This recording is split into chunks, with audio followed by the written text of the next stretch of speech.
I took a night shift at a wildlife control station because it was listed as low interaction, low risk, and paid almost double my usual rate, which should have been my first warning. But at 28, wearing my black hoodie with the faded logo, dark jeans, and steel-toe work boots, I'd learned that boring jobs in forgotten places were the only ones that paid enough to keep moving forward without asking questions. My name is Marcus Webb, and at the time I was doing contract security and monitoring work for state facilities, the kind of jobs that existed in the gray space between public safety and quiet cleanup. The station sat on the edge of a protected forest corridor, miles from the nearest town, built where three migration routes intersected. Officially, its purpose was to monitor animal movement, redirect wildlife away from highways, and log abnormal behavior. Unofficially, it felt like a place designed to watch something no one wanted to be close to. I arrived just before sunset, gravel crunching under my boots as I parked beside a squat concrete building surrounded by chain-link fencing topped with motion sensors. The forest beyond the perimeter was dense and unnaturally quiet, tall pines packed so tightly they blocked most of the remaining daylight. Inside the control building, the air smelled like disinfectant and damp fur. A man named Ron was finishing the day shift, mid-40s, heavyset, with eyes that never stopped darting to the windows even while he was talking to me. He gave me a rushed walkthrough, camera feeds, motion alerts, radio channels, and the alert system tied directly to the state emergency network. Then he hesitated, scratched at his beard, and slid a laminated sheet across the desk. "Night protocols," he said. "No logo, no signatures, just rules. 1. Do not enter the forest after dark. 2. Do not use the spotlight on animals standing still. 3. If animals are observed standing upright, log only. Do not intervene. 4. If an emergency alert activates, remain inside the control room. 5. If animals approach the fence on 2 legs, disengage exterior cameras." I laughed at that last one, a short, nervous sound, but Ron didn't smile. "You'll hear things tonight," he said instead. "Don't answer back." He left 5 minutes later, his truck disappearing down the service road like he couldn't wait to put distance between himself and the trees. Night fell fast. By 8, the forest was a wall of black shapes beyond the fence, and the only movement on the monitors came from deer passing through the outer corridor, heads down, bodies low, moving like animals were supposed to. I settled into the routine, logging timestamps, sipping bad coffee, listening to the hum of servers and the occasional crackle of the radio. At 9:42 p.m. the first anomaly appeared. Camera C7, northern tree line. A single deer stood motionless just beyond the fence, not grazing, not alert, just standing there staring directly at the camera. Its eyes reflected the infrared light too brightly, almost white. I logged it and moved on. 10 minutes later it was still there. Same posture, same angle, no movement at all. I felt a prickle of unease but told myself animals froze sometimes. At 10:13 another feed lit up. Camera C12, 2 shapes this time partially obscured by trees. At first I thought they were bears until one of them straightened. Not reared, not startled, straightened slowly, deliberately until it was standing fully upright, forelimbs hanging at its sides, spine bending the wrong way. My stomach tightened. I checked the species overlay. Elk. That wasn't possible. Elk didn't stand like that. I zoomed in, heart pounding, and watched as its head tilted slightly, ears twitching like it was listening. Then the second one stood up too. I remembered Rule 3 and forced myself to just log it, fingers shaking as I typed. At 10:27 p.m. the emergency alert system activated. Not a test, not scheduled. The tone blared through the building, harsh and loud, and the monitor flashed with a red banner. State wildlife emergency, remain indoors, do not approach animals. My mouth went dry. There were no storms, no fires, no reports on the radio. The alert made no sense. As it continued to sound, I noticed something beneath it, a distortion in the audio like feedback. Then words started to bleed through, stretched and warping, but unmistakably speech. "They've learned the fences," a voice said, calm and low. Another followed, layered over the first. "Standing makes them easier to see." I backed away from the console, pulse hammering, eyes flicking to the camera feeds. More animals had gathered at the tree line. Deer, elk, something that might have been a wolf once. One by one they began to stand, not all at once, slowly, like they were practicing. Their silhouettes were wrong, joints bending too far, heads held at angles that made my skin crawl. At 10:41, the first one approached the fence. Upright, walking on two legs with a careful, almost respectful gait. I remembered Rule 5 and shut off the exterior cameras, plunging half the feeds into darkness. The emergency alert continued to blare, and beneath it, the voices kept talking, discussing posture, balance, visibility, like instructors correcting students. I stood there in my black hoodie and steel-toe boots, alone in a concrete box in the middle of a forest that had decided to change the rules, realizing this wasn't a wildlife control station at all. It was a place meant to watch something learn. The emergency alert finally cut out after nearly 6 minutes, leaving a ringing silence that pressed in on my ears, and I stood there breathing hard, staring at the darkened exterior camera feeds like turning them off might erase what I'd already seen. But the interior monitors still glowed with motion warnings stacking up faster than I could read them, perimeter sensors tripping one after another as more animals gathered just beyond the fence line, and I forced myself to follow the protocols, logging timestamps and locations even as my hands shook, because pretending this was still just a job felt safer than admitting I was watching something fundamentally wrong unfold in real time. I turned the exterior cameras back on one by one, carefully, starting with the far south corridor where the forest thinned into marshland, and my stomach dropped when the feed came up showing at least a dozen shapes standing in a loose semicircle facing the fence, all of them upright, all of them motionless, their silhouettes tall and thin in ways animals should never be, legs too straight, torsos elongated, heads held high like they were trying to match a shape they'd seen somewhere else. None of them blinked. None of them swayed. They just stood there listening. I realized then that the forest itself had gone quiet. No insects, no wind in the trees, no distant calls, like everything else had learned to stay out of the way.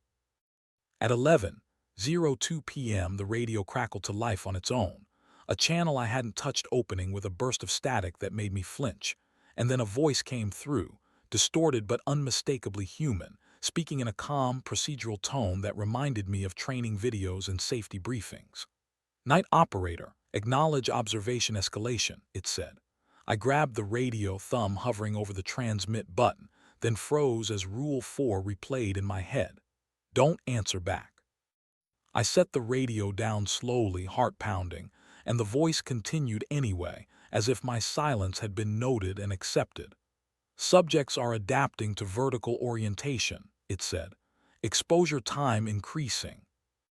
On the cameras, one of the upright deer took a step closer to the fence, its movements careful and deliberate, knees locking and unlocking with a stiff precision that made my skin crawl, and I noticed details I'd missed before, the way its forelegs hung too low, joints subtly rotating inward, hooves curling slightly like fingers that didn't know what to do yet.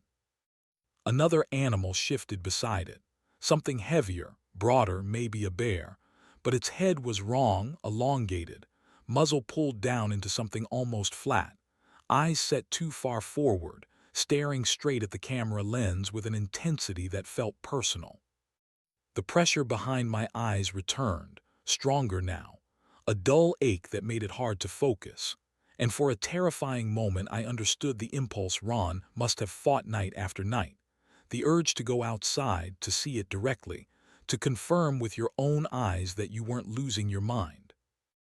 At 11:19, one of the motion sensors inside the fence tripped, not near a gate or a known breach point but right up against the barrier itself, and when I pulled up the corresponding feed, I saw a pair of elongated shadows pressed close to the chain link, heads tilted forward, forelimbs resting against the metal as if testing its resistance, their fingers, not paws, curling through the links just enough to make the fence shudder.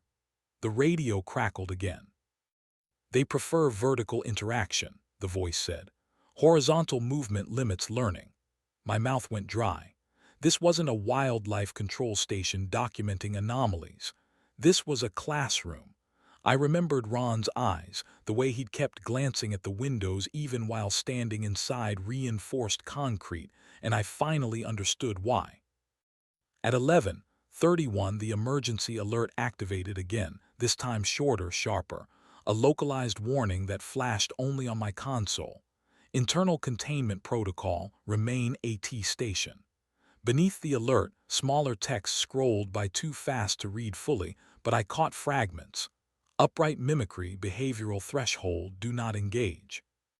The animals outside began to move in unison, not rushing, not panicking, but repositioning themselves along the fence in a loose line, spacing themselves evenly, heads turning at the same angle, like they were following instructions I couldn't hear.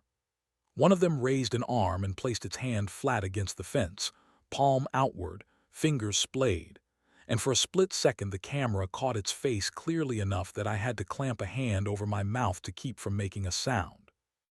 The eyes were wrong, too large, too aware, and the mouth hung slightly open, jaw slack in a way that suggested it was still figuring out how to hold it closed.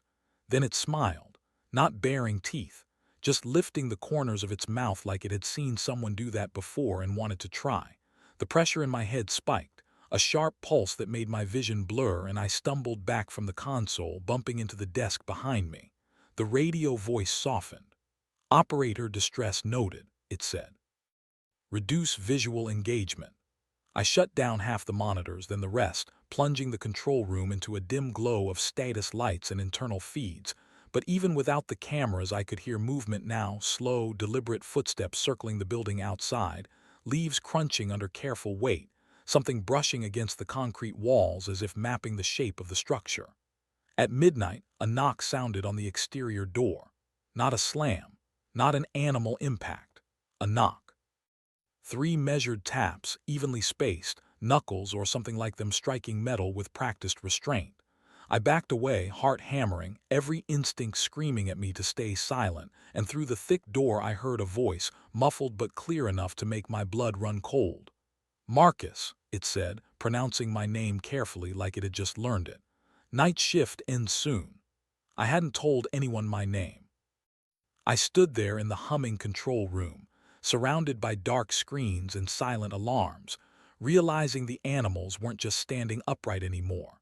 They were learning who they were supposed to replace. I don't know how long I stood there after hearing my name through that door, frozen between the console and the far wall, my black hoodie damp with sweat, steel-toe boots planted like they might root me to the concrete. Because time inside that control room started behaving strangely after midnight, stretching and folding in ways that made the digital clocks feel unreliable. But I know I didn't answer, didn't move toward the door, didn't even breathe properly until the knocking stopped and was replaced by slow movement circling the building again. Footsteps measured and careful, like whatever was out there had learned that walls were obstacles but patience wasn't. And when I finally forced myself back to the console and brought a few interior-adjacent cameras online, I immediately regretted it because the animals hadn't left. They'd reorganized, standing upright in clusters positioned deliberately at blind spots and corners. Bodies partially obscured by trees and shadows, as if they understood angles now, understood how cameras worked. And the worst part was realizing they weren't all animals anymore in any recognizable sense, because some of the silhouettes didn't match anything in the station's database. Proportions wrong, torsos too long, shoulders too narrow, heads shaped like something halfway between a deer's skull and a human's, stretched and softened like clay pulled too far. And I felt that pressure behind my eyes intensify until it bordered on pain as the radio crackled again. Not loud this time, just a soft click followed by breathing, slow and controlled, before the same calm voice spoke. "Phase 3 behavioral acquisition confirmed." And I whispered no under my breath, even though I knew better, even though the rules said not to respond, because the idea that this had phases meant this had been planned, repeated, refined. And the wildlife control station suddenly felt like a lie stacked on top of another lie. A place designed not to stop something, but to study how long it took before the forest learned to imitate the people watching it. At 12:38 a.m., An internal document auto-opened on my terminal without any input from me. A plain text file with no header labeled "Only Training Log, Night Operations." And as my eyes scanned the entries, my stomach dropped because the names listed weren't animals or species but human first names followed by dates, dozens of them stretching back years, each one paired with short notes like vocal acquisition successful, upright locomotion achieved, identity response incomplete. And I realized with a sick clarity that these weren't logs of animals learning to act human. They were records of humans being used as templates, their voices, movements, habits observed, and then mirrored by whatever lived out there. And the pressure in my head spiked again as something heavy brushed against the exterior wall behind me, close enough that dust shook loose from the ceiling tiles, followed by a sound I'll never forget, a wet adjustment noise like joints being reset by hand.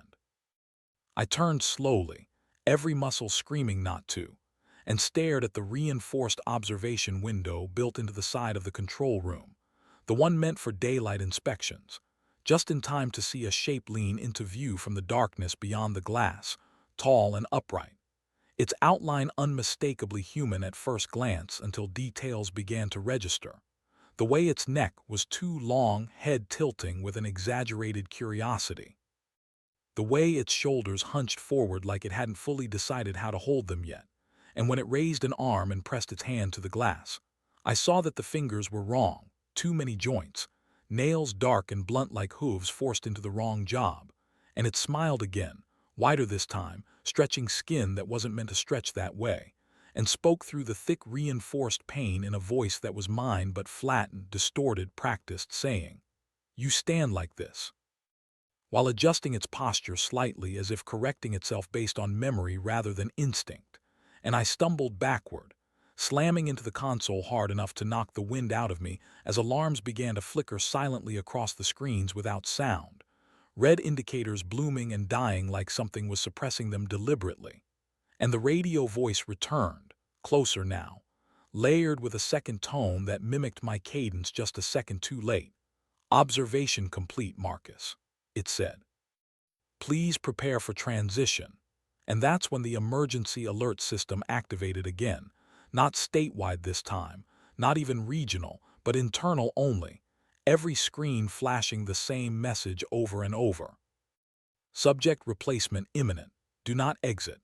And outside the building the upright animals began to move in unison toward the structure, no longer pretending to be wildlife, no longer hiding their posture, walking confidently on two legs, some of them practicing gestures, rolling shoulders, flexing fingers, turning heads side to side like they were rehearsing how to pass. And I realized with a wave of cold terror that they weren't trying to break in violently because they didn't need to. Because this place wasn't meant to be defended forever. It was meant to produce something that could walk out wearing a man's shape, his voice, his routines. And when the voice on the radio said, "Containment no longer required," and the exterior door locks disengaged with a heavy mechanical thunk, I understood the final truth of the station, that it wasn't built to keep the animals out. It was built to decide which humans stayed behind to teach them how to stand upright long enough to leave. The moment the locks disengaged, the building seemed to exhale, a deep mechanical release that echoed through the concrete like the station itself had been waiting for permission to stop pretending. And I staggered back from the console as the exterior door handle began to turn slowly, deliberately, not forced, not rushed, while the upright shapes outside adjusted their posture one last time, straightening spines, rolling shoulders, practicing balance like students about to be graded. And the pressure behind my eyes became a full-blown migraine that made my vision pulse at the edges, because every instinct in my body was screaming that this was the point of no return, that whatever crossed that threshold would not be leaving the way it entered. And I finally broke protocol in the smallest way possible by grabbing the emergency radio and tearing open the battery compartment, yanking the power cell free just as the calm voice started to speak again, layered with my own cadence, my own pauses, my own breathing, saying, "No resistance detected." And for a brief, blessed second, the control room fell into real silence, not the watchful quiet from before, but something raw and empty, like cutting a wire that shouldn't have been cut. And that's when the pounding started, not a knock anymore, but a heavy, uneven impact against the door as if the thing outside had lost patience or coordination, its imitation slipping under stress, and I bolted for the back corridor in my steel-toe boots. Slipping on my own sweat, black hoodie snagging on a chair as I ran past the desks covered in logs that suddenly felt like evidence I was never meant to read. The corridor lights flickering as motion sensors tripped in sequence behind me. Not from animals running, but from something tall moving carefully, testing stride length, adjusting pace. And as I reached the maintenance wing, I heard the siren system activate again. But this time it wasn't an alarm at all. It was a looping instructional tone. A flat, rhythmic pulse that synced perfectly with the footsteps echoing through the building, teaching timing, teaching cadence, teaching how to move like someone who belonged indoors. I skidded into the equipment room and slammed the reinforced door shut, throwing the manual bar just as something hit the other side hard enough to dent the metal inward. Dust raining from the ceiling as the impact was followed by a voice speaking through the steel in a near-perfect imitation of my own panic-muted tone. "Marcus, you forgot your badge." And I backed away, shaking so badly my boots rattled against the concrete floor. Realizing with horrifying clarity that it wasn't trying to scare me anymore. It was trying to correct me, to finish the lesson before letting me go. Because a replacement didn't work unless the original complied long enough to teach it the final details.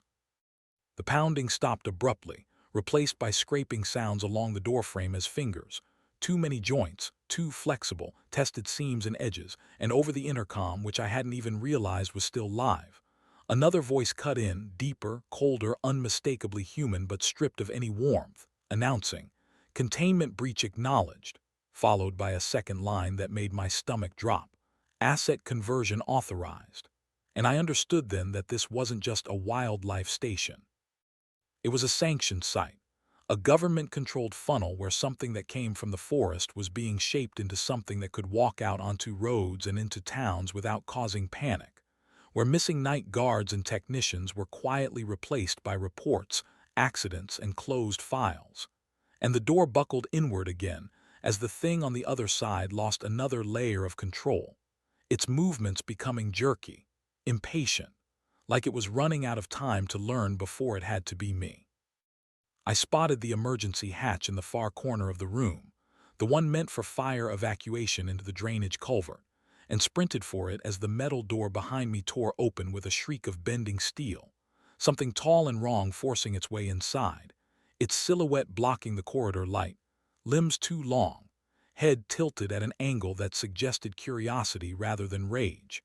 And as I threw myself through the hatch and slid down into the cold, foul-smelling culvert, I heard it call after me in my own voice, not angry, not threatening, just confused, saying, "Wait, I haven't finished."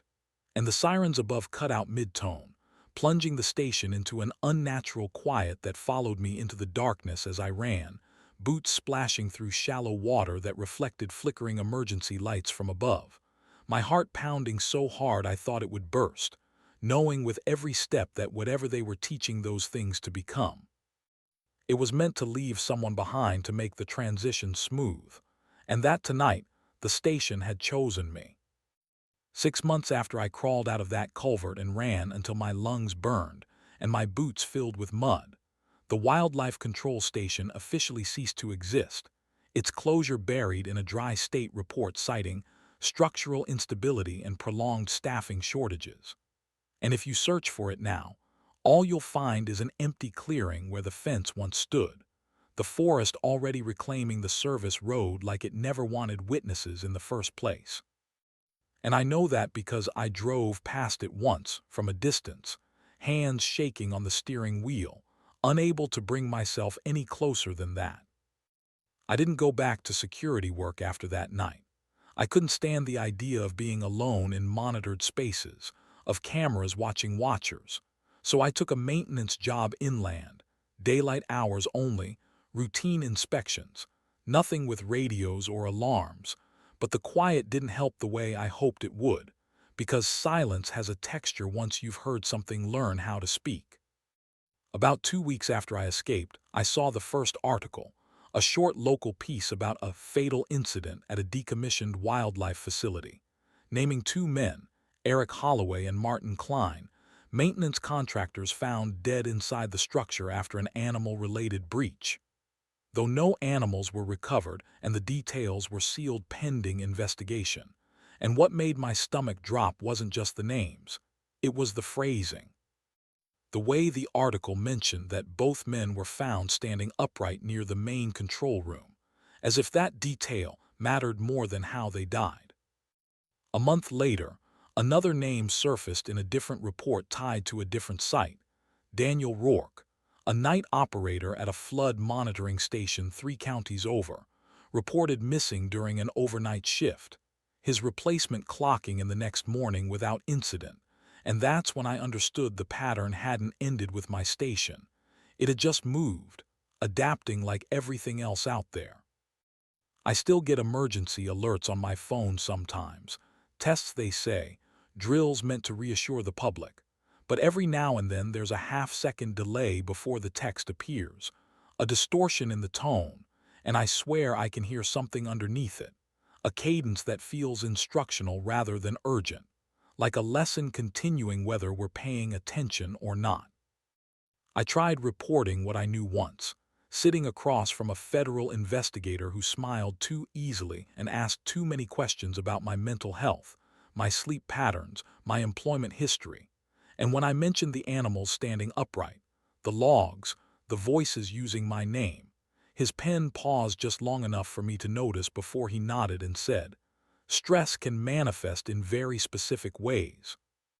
And 2 days later, I received a formal notice stating that my account was inconsistent with recorded data and no further action would be taken. The file was closed. Project names were redacted. The station was never mentioned again. I moved twice after that, never staying anywhere long enough to feel settled, because sometimes, late at night, I catch myself straightening my posture unconsciously, adjusting the way I stand in reflective surfaces, and the realization hits me like ice water that I'm checking myself against a shape I didn't have before, a fear that some part of that place followed me out, not physically, but as a template burned into my awareness. I still dream about the forest, about silhouettes practicing in the dark, about a voice with my inflection correcting itself mid-sentence, and in those dreams I'm back in the control room, logging observations while something outside learns faster every night, and I wake up rigid, afraid to move, afraid that standing the wrong way might mean something is still watching, still measuring. The worst part is knowing the system worked exactly as designed, that the government didn't need to fully understand what lived in those woods as long as it could guide the process, limit the spread, decide where replacements were acceptable losses, because it's easier to explain a missing night guard than a town full of things that learned how to walk upright all at once. Somewhere right now, another man in a black hoodie and work boots is taking a quiet night job, told it's low risk, just observation, nothing ever happens, and he'll follow the rules until the rules stop making sense, until the emergency sirens activate without a storm and something outside practices standing the way he does. And when that happens, the forest won't rush him, won't tear the doors down because it doesn't need to anymore. It's patient now. It knows how long a lesson takes.